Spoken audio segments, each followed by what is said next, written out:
Hello everyone. Let's start today's lecture. So yesterday we finished the one practice problem for the shortcut formula of calculating sample variance and sample standard deviation. So today let's do the other practice problem, which is for the basketball team 2. We're gonna use the shortcut formula to calculate the sample standard deviation, and we're also going to verify our result using the original definition formula. So now let's start. So now we can write down the standard deviation formula, the shortcut one. So standard deviation equals sum of x squared minus sum of x, the whole thing squared, over n minus 1. Because we want a standard deviation, so don't forget the square root, because everything inside the square root is the formula for variance. So now we can just plug in all the information we know from the problem. So from the table, we have sum of x equals 375 and sum of x squared equals 28,281. So we can plug in, and we also know n equals 5 because we have 5 numbers here. Then we just plug in the info we have. So 28281, sum of x squared, minus sum of x, which is 375 squared, and divided by n, which is 5, and the whole thing divided by 5 minus 1. So that's going to be 4 as the denominator. For the numerator, let's calculate it using a calculator.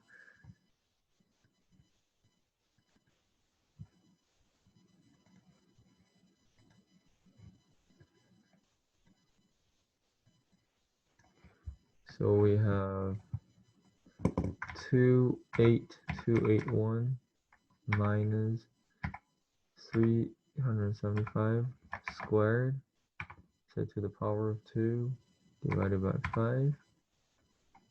That's the numerator, 156. That is square root of 156 divided by 4, 39. And that is, so 39 is now the sample variance. So square root of 39, which is 6.245.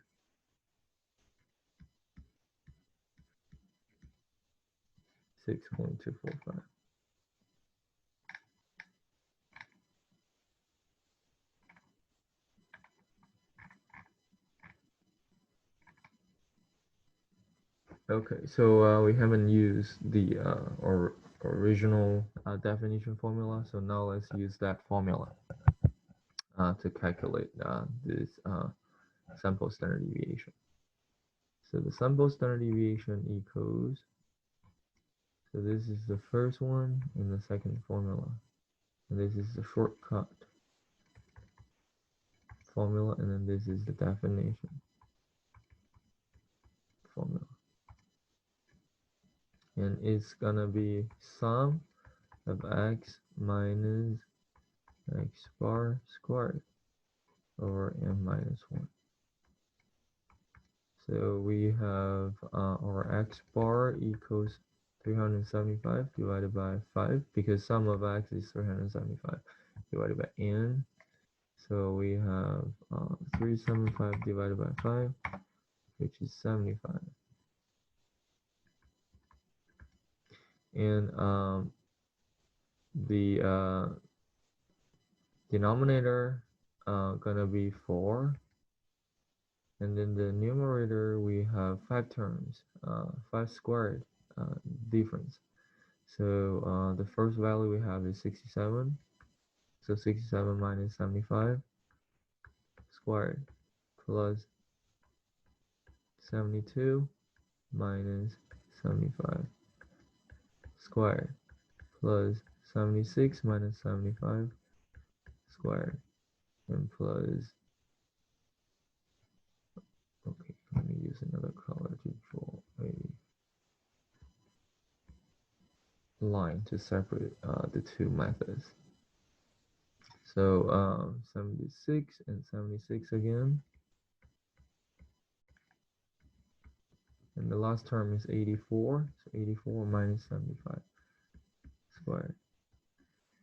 So all these 5 terms add up together. That's the sum of x minus x bar squared. So don't forget the big square root, because we're looking at a standard deviation. Then we have square root of 4. And then for that term, we have 64, because that's minus 8. Negative 8 squared is 64. And we have 3 squared, that's 9, plus 1 plus 1, plus 81. 81. So we have 90 plus 66, that's 156. So square root of 156 divided by 4. So still 6.245. So verify. No matter which method you use, you should get the same result, standard deviation for this problem. And now let's look at section 3.2 part 4, coefficient of variation. A statistic that allows you to compare standard deviations when the units are different is called the coefficient of variation. The coefficient of variation denoted by C var. So we're gonna say this is the coefficient of variation, and we're gonna use the standard deviation divided by the mean, and the result is expressed as a percentage. That's why you wanna times 100 there. So we want to compare the variation of the two basketball teams given last slide. So for the first team, we use 1 represent the information for the first team. We have x1 bar, which is 75. So let's calculate x1 bar here. So x1 bar equals sum of x divided by n, which is 72 plus 73 plus 78. Everything add up together from here. Everything add up together divided by 5. So if you calculate that out, that's 375 divided by 5. That's 75. So x1 bar equals 75. And then x1, standard deviation, it is given here. So standard deviation for team 1 is 2.449.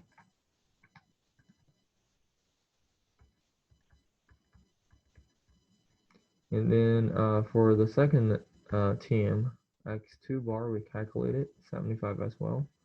S2 equals 6.245. So now we can calculate C var, so coefficient of variation 1 for the first team. We have S over X bar times 100, which is 2.449 divided by 75. And let's see. So 2.449 divided by 75, which is 0.03, so 3.27, because you times 100, so 8.27. And C var 2, So same formula. We have 6.245 divided by 75 and times 100.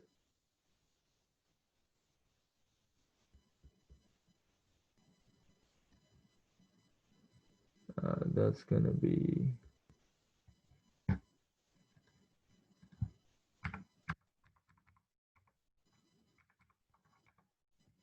8.33.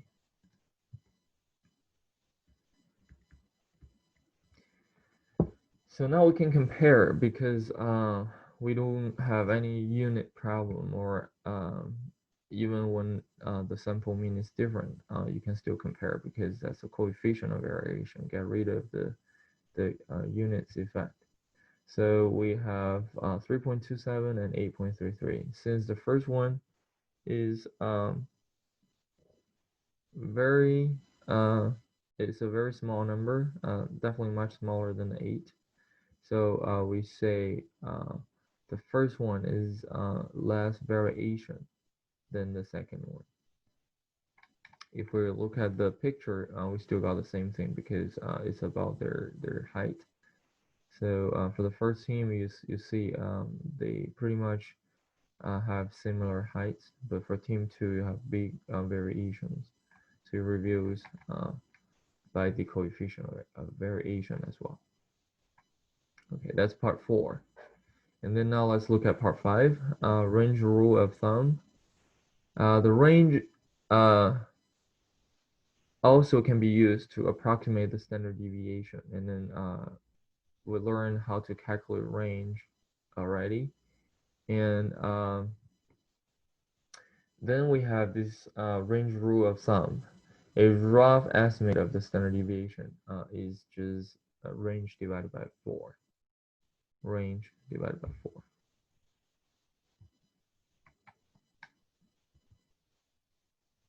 And it is only an approximation, and because range is very sensitive to extreme values, so still this is only good for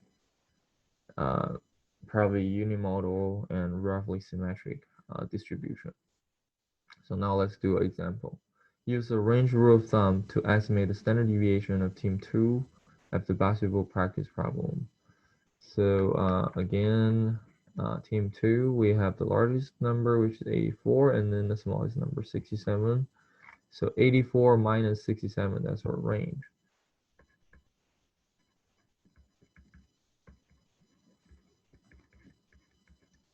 Range equals 84 minus 67.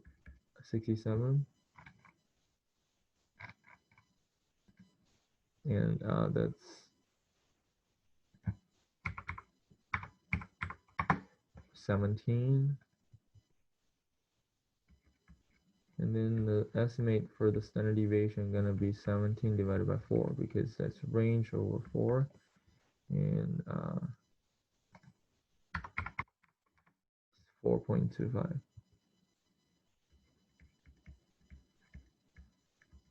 So that's just a rough estimate for the standard deviation. And we know when we calculate, we got 6.245. So not too far away, but definitely not as precise. Okay, that's part 5, range rule of thumb. And then now let's look at part 6. We call it Chebyshev theorem.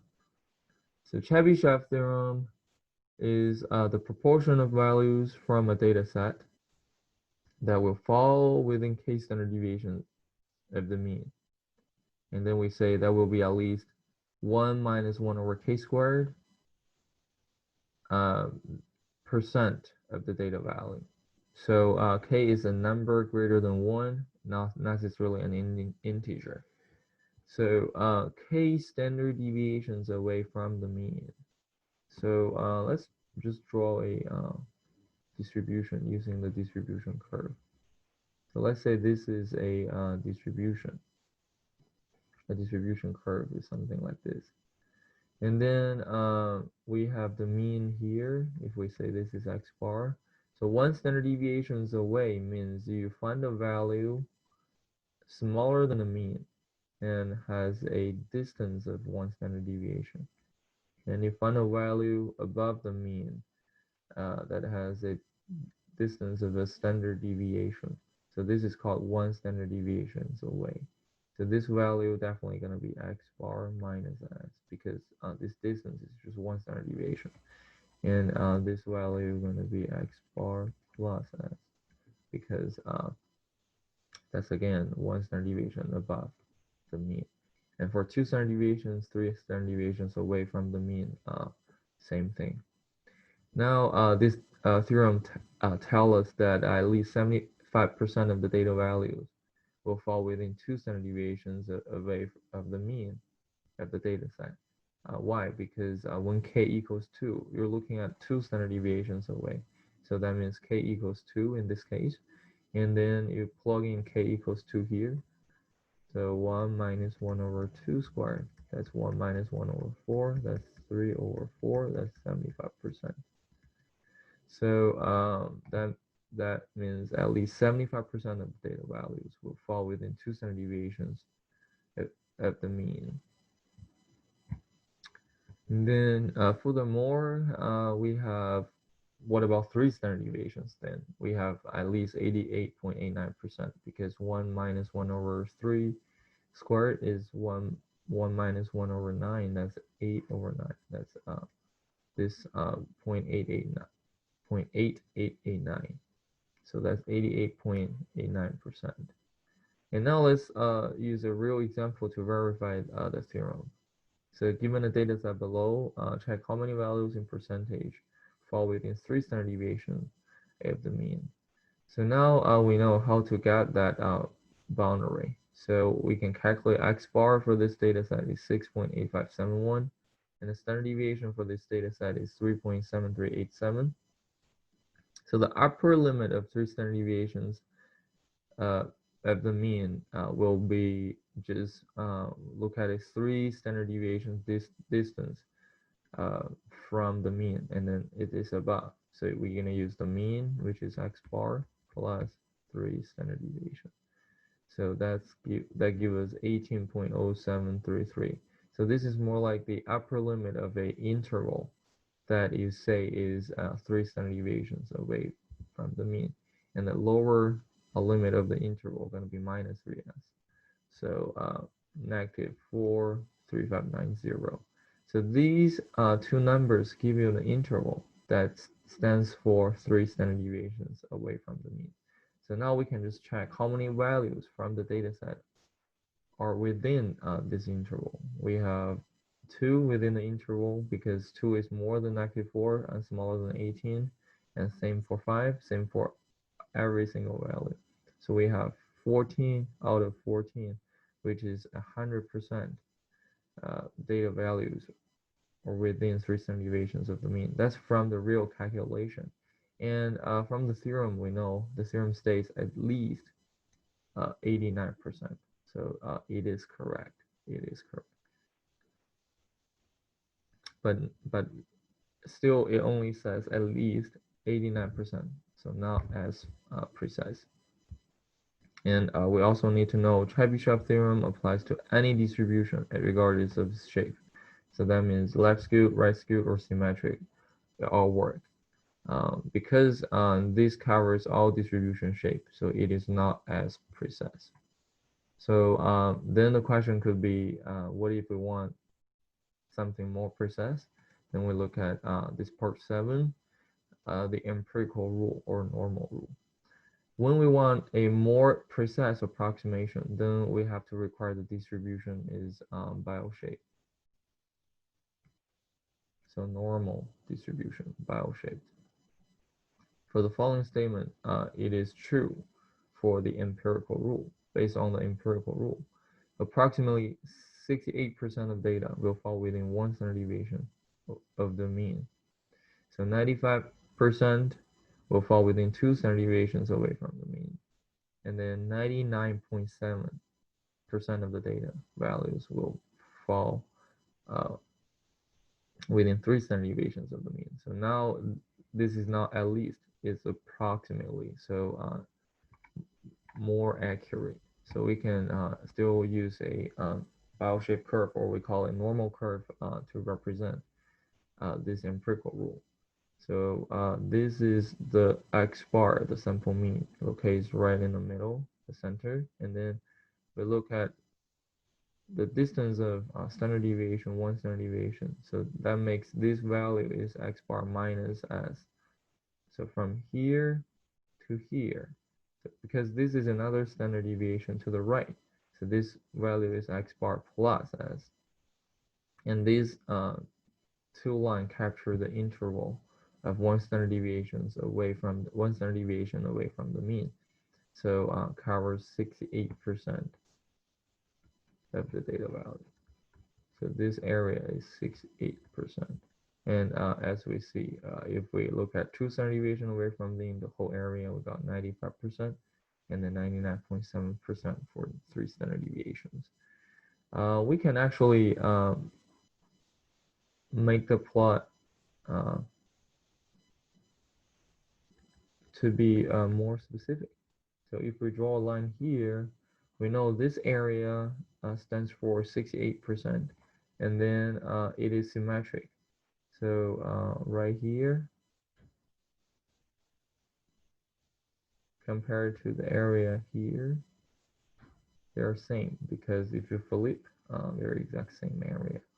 So the whole thing is 68% and divided by 2, same area, equal area, then each one is 34%. Because 68 divided by 2, that's 34%. And we can look at a little more. So from here to here covers 95% minus the 68%. That left, these two areas add up together equals 95 minus 68, which is 27. So each of those is 13.5%.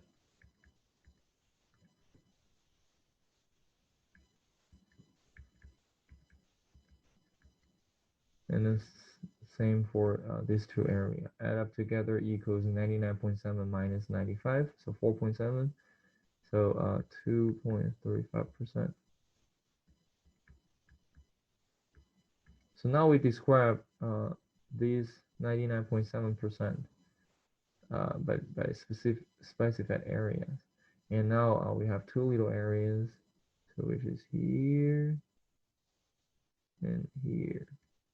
So this area covers half of the whatever left there.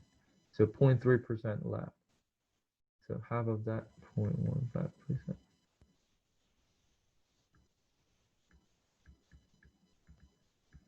And this is important because later we'll use this to finish our practice problem.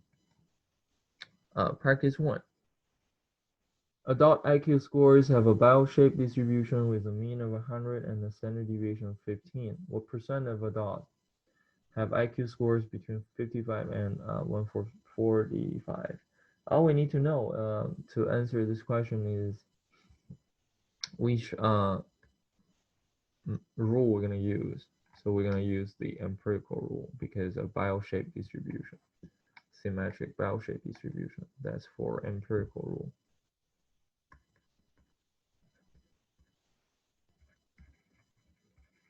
And then we're going to look at between 55 to 145. So these two numbers is how many standard deviations away from the mean. So how can we do that? We can use the value minus the mean. So 145 minus 100, that's 45 of distance. 45 of distance is how many standard deviations? So one standard deviation is a distance of 15. So we use 45 divided by 15. That means 3. So 3 is a value that tells us this 145 locates at 3 standard deviations right or above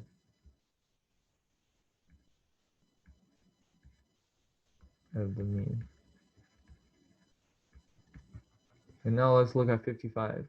So we can just use 55 minus 100 and divided by 15. And then that's going to be negative 45 divided by 15. So you got negative 3. So when you have the negative sign there, the tail is left of the mean. So 55 locates at 3 standard deviation left of the mean. So 3 standard deviation left, 3 standard deviations right. So that's 3 standard deviations away. So based on the empirical rule, the third one, 99.7%. And now let's look at practice problem 2. Adult IQ scores have a bell-shaped distribution with a mean of 100 and the standard deviation of 15. So still bell-shaped distribution, that's gonna be for the empirical rule.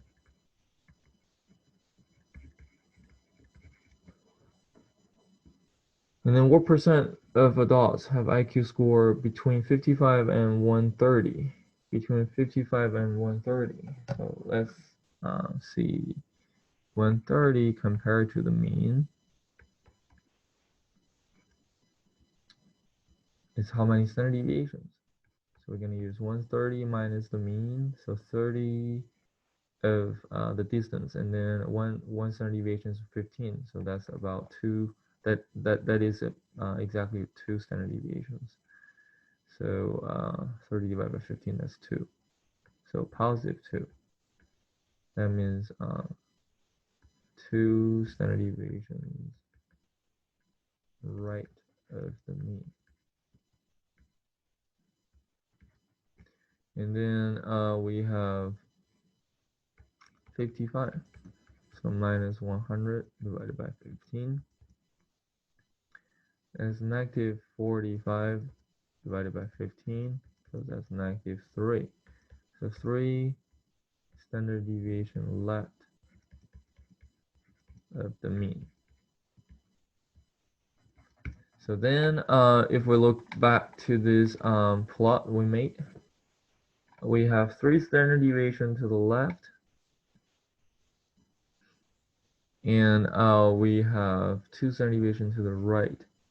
So that is from here to here and covers this area, this area, this area, this area, and this area.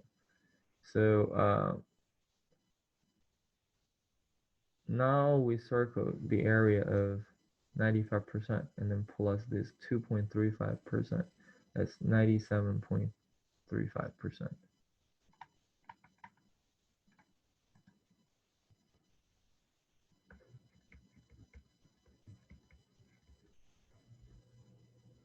So 2.35 plus 13.5 plus 34 plus 34 plus 13.5. That's everything, and then equals 97.35%. Okay, so now we finished the second practice problem for section 3.2, part 7. That's everything about section 3.2. So now let's look at section 3.3, measures of position. So for this video lecture, we just gonna cover the first part, standard scores. So for standard scores, let's look at the definition. So is a measure that we can calculate using, or we say compares mean and standard deviations. So it is obtained by subtracting the mean from the value and divided by the standard deviation. And the symbol or notation we use is C. And the formula is the value minus mean divided by standard deviation. So why we want to just cover these standard scores right away, because we just used that already. So we use the value we want to look at minus the mean and divided by the standard deviations. So it's just a formula that look at a relative position, how many standard deviations that value is. So not the real number, but in terms of a distance, how many standard deviations away from the mean. For example, for sample, we use x minus x bar divided by sample mean. For population, we use mu and sigma. So they're still the same formula, but just look at it in a different perspective. The z-score represents the number of standard deviations that the data value falls above or below the mean based on the sign. So whether it's positive or negative. So practice. A student scored 85 on the English test, while the mean score of all the students was 76 and the standard deviation was 4. She also scored 42 on French test, where the class mean were 36 and the standard deviation was 3. Compare the relative positions on the two tests. It seems like the student performed way better in English than French, but we never consider the relative position when we say that. So now we have to calculate the z-score to check the relative position for these two scores. So French, her French score might not as bad as what we see just from the number. So for English test, the z-score is 2.25. So we have x minus x bar over s. So that's gonna be 85 minus 76 divided by 4. So that's 2.25. And then for French, the z-score still the same thing, same formula. So we're gonna use 42 minus the mean and divided by 3, which is 2.00. So now we got the relative standing we can compare. So of course, English still perform better than the French because those two numbers are all positive. So her English stands at 2.25 standard deviations right of the mean, and then for French, relative standing is 2 standard deviations right of the mean because this English z-score is a little larger than the French one. So we say for English, her standing is a little right compared to the French one, but still not as much as we see from 40 to 85, from 42 and 85, the real test score, because we take everything into consideration.